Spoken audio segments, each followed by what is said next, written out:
Welcome back, everyone, to a day in the life of a military wife. Today's topic, we are discussing long-distance date ideas.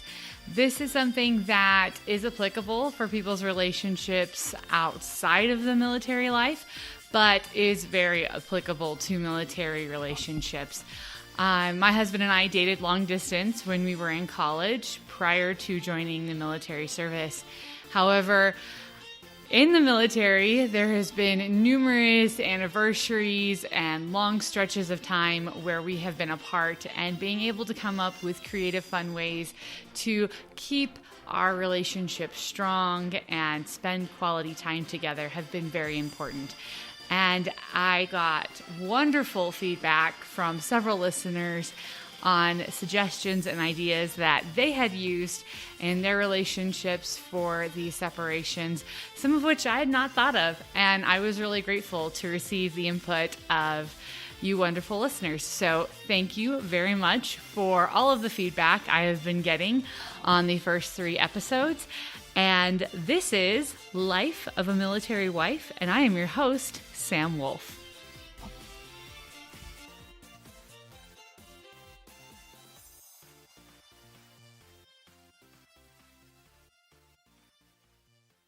So to start this topic off, I want to use an idea that I first heard of years ago from a friend, and it's a really common one I've seen on Pinterest and in other places, just because I think it works really well. I love it. It's picnic in a box.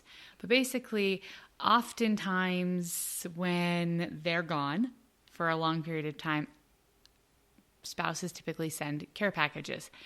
Well, one of the ideas for a care package was to put different food items in it and have similar food items or the exact same ones for you at home, and then schedule a time once they get the package to sit down and have a picnic together over a video call. And I absolutely loved that idea. I thought it was super sweet and just something fun you can do. With a military situation, it's a little bit more tricky because sometimes they're in countries where there's just not as much access to things, and shipping a refrigerated package is expensive, so you have to be careful what food items you include in your little picnic. However, an adaptation for civilian life, or if the deployment is to a place in Europe or somewhere where you can get similar items pretty easily, is maybe come up with a shopping list of general items and have them get those items where they're at and you get the items where you're at, and then just have a little picnic dinner together. That's, different ways to adapt that. But I really loved that idea. My friend went so far as to include matching plates and a little tablecloth and the whole shebang. And that was just her personality. She was super attentive to details and creative. And I have not used that idea exactly, but I have done care package ideas that were similar. But I thought that was just a really, really fun one to still have a dinner date, even though you're in different parts of the world. Okay, so the next part of this, the next topic, is watch parties. Now, I phrased it watch parties because that's the newest concept with this, but basically it's watching something with your spouse together. That's something my husband and I have done in the past, but it was pointed out to me by one of the listeners, Jacqueline, that Facebook and some other platforms now have something called a watch party, where you can watch something with other people and comment back and forth on it. And that's a really fun idea. You could also just as easily put on a show and call each other and you can talk. My husband and I, we talk through TV shows and movies together all the time. So that's something I enjoy doing. But yeah, to each his own. The other thing is there are YouTube videos that you could, make a YouTube playlist and then watch it together. Another option someone said, and this one I thought was really fun, was find yoga videos and try them over a video call together. I'm not the best with yoga. I'm okay. So that one could be kind of humorous and funny. Anyway, so there's lots of different ways of watching something together long distance nowadays, which is a huge plus because it gives us a variety of ways to share and interact. The next topic is game night. And there's a lot of different ways of doing this. One that I did with my spouse when he was gone for a year was I bought a battleship game and I sent him with one of the, things of battleship and I kept the other, and we could call each other on the phone and play battleship. And hey, that way there's no cheating. Well, okay, you can't cheat by looking at the other person's board and seeing where their stuff is, surreptitiously. There's other ways of probably cheating. But that's not the point. The point was, it was kind of a fun way to just play long distance a game with each other. And another that I got introduced to by my brother was Jackbox Party Pack. And you can find them. I bought ours.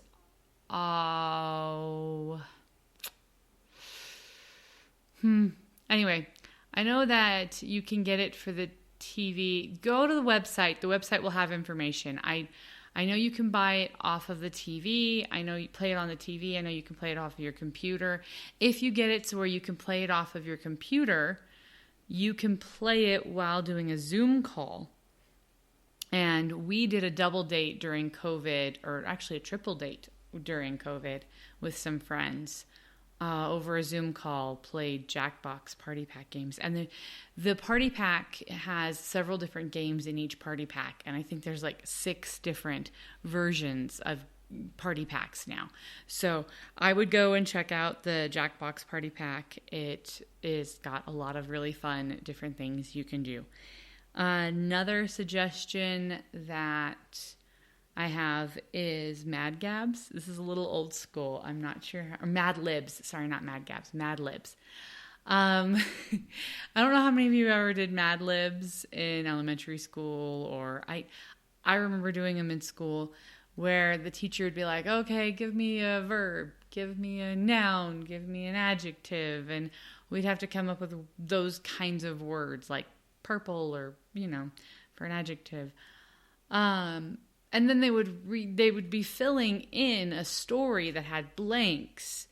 And then at the end, you read the story and it's really silly and usually doesn't make any sense because you've put random words in.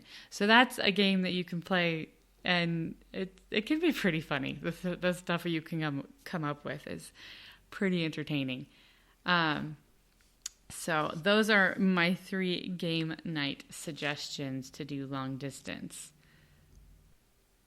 Next idea that was given to me by a friend of mine named Amber, who I asked her permission to share.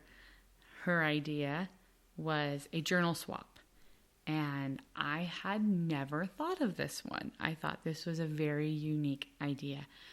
Her and her husband got 2 journals, I believe, is how they did it. And they both wrote in the journals for a certain amount of time and then mailed their journal to the other person. So they'd switch journals. And they could read everything that was written by the other person. And then they'd start picking up from there and write again. And then they'd just swap back and forth. And if you're both into really writing and like old school journaling, I think that is a really cute and very sweet idea, and you have a wonderful keepsake afterwards. So the hopeless romantic in me thinks that's absolutely adorable. It's a upgraded version of the old letters back and forth, and I really did love writing my husband during basic. I love getting mail. I love sending people cards. And so I really thought that one was a super, super cute idea to do. And it might not be for every couple, but I really love the idea. So that's that one. The last idea I have for this episode is going to be reading a book together.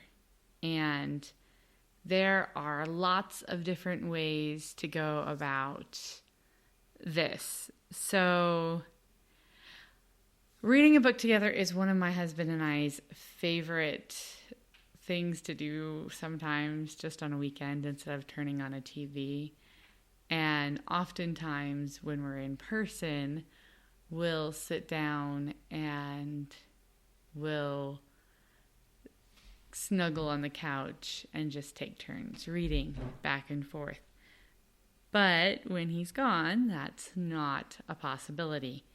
And so instead, I've previously bought 2 copies of the same book, sent him with one and I had the other, so that we could still read to each other or be reading the same book.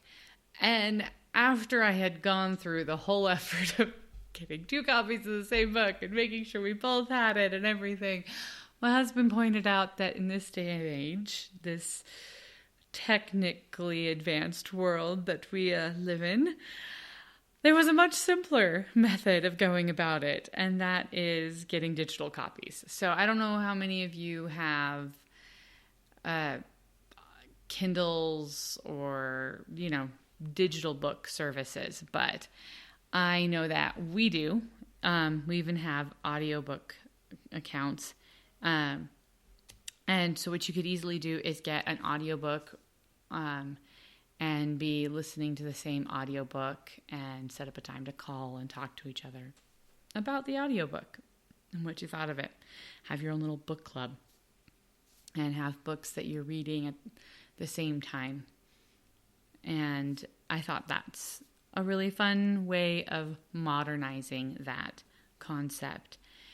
The other option is if you're still kind of a hopeless romantic and you love listening to your husband read you a book, and I do, you could have the digital version and you could still take turns over a video call or a normal phone call, reading to each other. So I personally love snuggling up and reading a book together. I think it's a lot of fun, or even just snuggling up and reading at the same time, because we will just be snuggling on the couch and he'll be reading one book and I'll be reading another book. And then one of us will start laughing. We're like, what happened? What happened? What happened? And so even just doing that over a video call, it's building a level of closeness that you just don't get when you're on the other side of the world unless you plan these things. And I know it's so much more convenient to just, turn on a TV show or be busy and just do something else. But taking those moments to reconnect is good and important when you've been so far apart.